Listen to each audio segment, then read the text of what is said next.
Boa tarde, pessoal. Conforme prometido, estamos aqui, né? Segundas, 12h30. E para quem não tá seguindo aqui, já segue lá no YouTube, Trate DF, tá? Que vocês vão ter todas as informações de muitas coisas relacionadas à harmonização. Então, hoje o que a gente resolveu falar foi de preenchimento de têmpora. Porque teve algum aluno que pediu sobre isso e aí a gente está adiantando aqui para falar de preenchimento de têmpora. Na verdade, eu vou falar sobre preenchimento de têmpora, mas vou falar também sobre fios nessa região. Não de fox eyes, mas para volumização, porque acaba que fios é um produto que vocês têm à mão que dá segurança para vocês trabalharem. Então, quando a pessoa sente uma insegurança em fazer um procedimento de volumização na têmpora, existem fios para volumizar.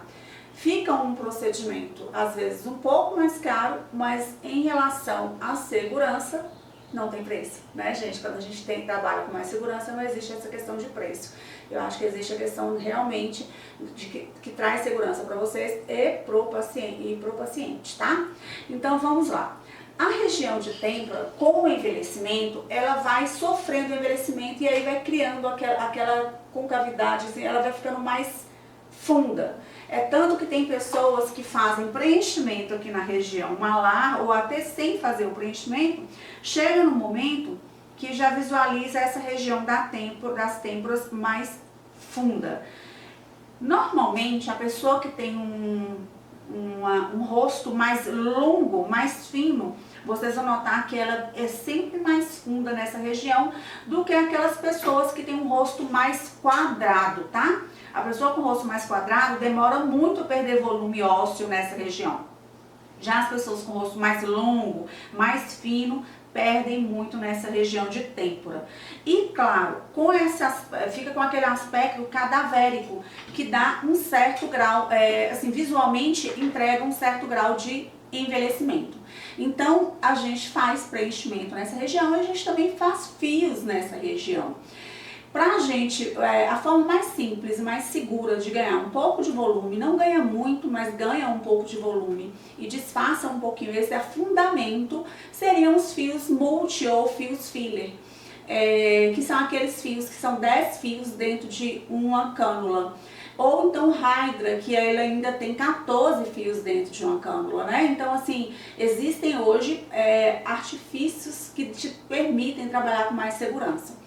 Quando eu quero ganhar volume em têmpora, e aí vocês vão realmente na região mais profunda, olhando o paciente de frente. No caso, a Paula, ela não tem muita profundidade, mas, basicamente, a região que fica mais funda é exatamente aqui na lateral do final da sobrancelha, tá, pessoal? E eu trabalho justa-osso, mas a intenção aqui é fazer vocês trabalharem com mais segurança. Então eu vou falar um pouco para vocês mais do preenchimento subcutâneo nessa região e vou falar também dos fios. Então, quando eu quero volumizar com fios, o fio eu vou colocar um do ladinho do outro. E aí, gente, vão ser uns 5 os fios, tá? Aqui, ó, basicamente isso aqui, ó, se vocês verem aí, vai ser um fio do ladinho do outro. Porém, não é o fio liso unitário, é o fio Hydra, ou fio que a marca Evo tem, ou fio multi, ou fio filler, tá? O nome desses fios vai depender da marca. O que vocês têm que entender é que é um fio em cânula e que dentro dessa cânula existem 10 fios lisos para produzir um certo volume. E um fio só não vai produzir esse volume, então eu coloco 5, um do ladinho do outro, e aí com 90 dias você vai ter o estímulo de colágeno nessa região, porque o fio também estimula colágeno, e vai ter um leve volume. Ah, professora, é o suficiente para causar o volume? Esses 5 fios nem sempre vai ser o suficiente. Mas eu já faço uma sessão e depois eu venho daqui uns 4, 6 meses eu venho e coloco mais 5 fios. Porém, ele é um procedimento que te dá segurança, é um material que te transmite segurança na hora de fazer, tá? E ele não incomoda o paciente, porque ele não tem garra, ele é um fio liso, então acaba que se você coloca aqui 5 fios, vão ter 50 fios lisos aqui nessa região para ajudar a produzir um volume, tá?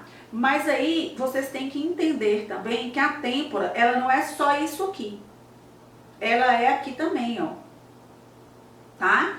Então, gente, nessa região aqui da têmpora, às vezes eu entro também com preenchimento. Às vezes a pessoa precisa de um lift nessa região aqui, ó, da sobrancelha, na lateral de sobrancelha já está muito caída, precisa de mais lifting, que só esses fios ou só o preenchimento nessa região não vai ser o suficiente. Ela precisa de mais volume, então é na hora que eu entro aqui na linha de cabelo, porque a pessoa já está harmonizada, não cabe mais volume na têmpora, já colocou o volume suficiente, você pode também preencher aqui nessa linha de cabelo, que acaba dando lifting para a região de olhos, tá bom? Então, para quem já está muito preenchido, a gente não quer deixar a pessoa também exagerada, muito inflada. Então, eu fiz a marcação aí nessa região para fios, né? Do outro lado da têmpora da Paula, eu vou fazer a marcação como se fosse para preenchimento, tá? E aí eu marco também para entrar aqui na região da têmpora. Então, o limite aqui do final da orelha, eu pego que o percúito vai ser na frente da orelha, tá? E aí eu desenho vários vetores, entrando um pouquinho na linha da sobrancelha dela, e vou fazer vários vetores para preenchimento. A camada que eu preencho a têmpora, nesse caso, é uma camada subcutânea profunda, porque é um produto pesado que eu uso aqui, eu uso de alta densidade, né? Para quem acompanhou a live na semana passada, eu comecei a falar de ácido hialurônico, e nós falamos do ácido hialurônico de baixa, média e alta densidade. E nessa região, o que vai dar realmente o lift é o de alta densidade. Se eu colocar no subcutâneo superficial, vai ficar alteração de relevo, vai ficar aquelas alterações de relevo, uns grumos, entendeu? Porque é alta densidade. Então eu coloco no subcutâneo profundo e faço várias retroinjeções. Uma média de quantidade de produto que eu uso vai depender do tanto que a têmpora é funda, tá, gente? Mas vamos lá, tem paciente que precisa só de 0,5 ml quando ela está começando a ficar profunda. No caso da Paula aqui, se vocês observarem, ela não tem quase afundamento nenhum. Eu usaria só 0,5 de cada lado. Mas quando a pessoa está com uma profundidade muito grande, vai ser 1 ml de cada lado só nessa região. E se a gente precisar de fazer na linha de cabelo, mais outro ml, né? Então, eu aconselho fazer em 2 sessões para vocês não correrem tanto risco, pelo fato de ser uma área nobre, tá? Então, o que que acontece? Eu entro, então, anestesio aqui, Janice, não anestesio têmpora para fazer têmpora, tá? Eu só anestesio o pertúito aqui de onde eu vou entrar com a cânula e o pertúito de onde eu vou entrar com os fios. Eu realmente não anestesio têmpora. O paciente é bem suportável a dor, tá, gente? O paciente não costuma reclamar nos pacientes. Enfim, anestesio aqui o pertúito, tá? Com anestesia, com vaso ou sem vaso. Eu prefiro sem vaso constritor para evitar isquemia. Entro com a agulha 18G, direciono ela para essa região que eu vou fazer o preenchimento e tiro essa agulha. Aí eu entro com a cânula, jogo ela profundo, tá? E venho com ela até aqui debaixo da linha de cabelo da sobrancelha e faço uma retroinjeção, em média de 0,1 a 0,2 ml. Entro de novo nesse vetor, retroinjeto. Entro no outro vetor e vou retroinjetar. E cada vetor eu vou retroinjetando de 0,1 a 0,2 ml, dependendo da quantidade que eu vou usar no total. E aí eu venho acomodando o produto na região. Eu tenho que acomodar o produto na região porque ele é um produto de alta densidade. Então o ácido hialurônico realmente eu acomodo.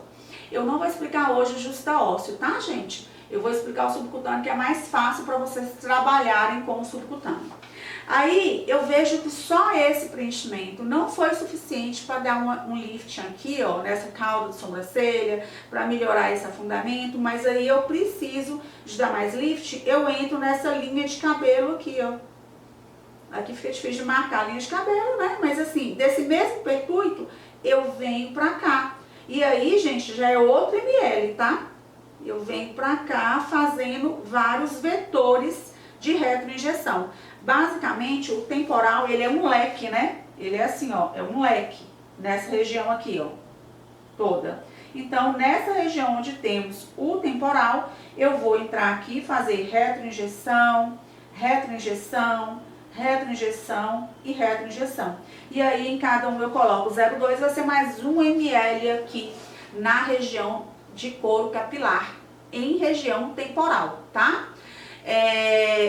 Incomoda esse tipo de preenchimento? Incomoda muito mais quando é fios de tração do que quando é preenchimento, tá?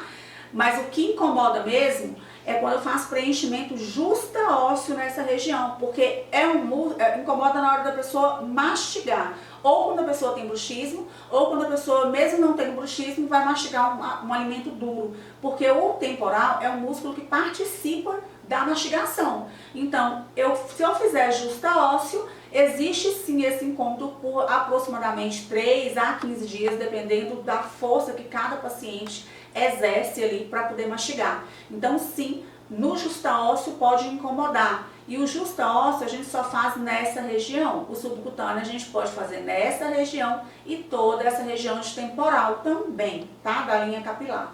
Observem muito, quando a gente vai preencher o paciente aqui na região de malar, acontece muito do paciente, a gente colocar um produto que dê o lift, né, para a região aqui do sulco nasogeniano, mas aí se colocar muito produto, aparentemente vai dar muito volume aqui e a têmpora vai aparentar mais funda. Então tome muito cuidado, quando a gente vai fazer malar, avaliar também a têmpora, porque senão a pessoa fica com aspecto mais cadavérico ainda e fica com aspecto mais envelhecido ainda. Então a têmpora é uma região que dá muito lifting para essa região aqui de pálpebras superiores e também ajuda a dar lift no sulco nasogeniano.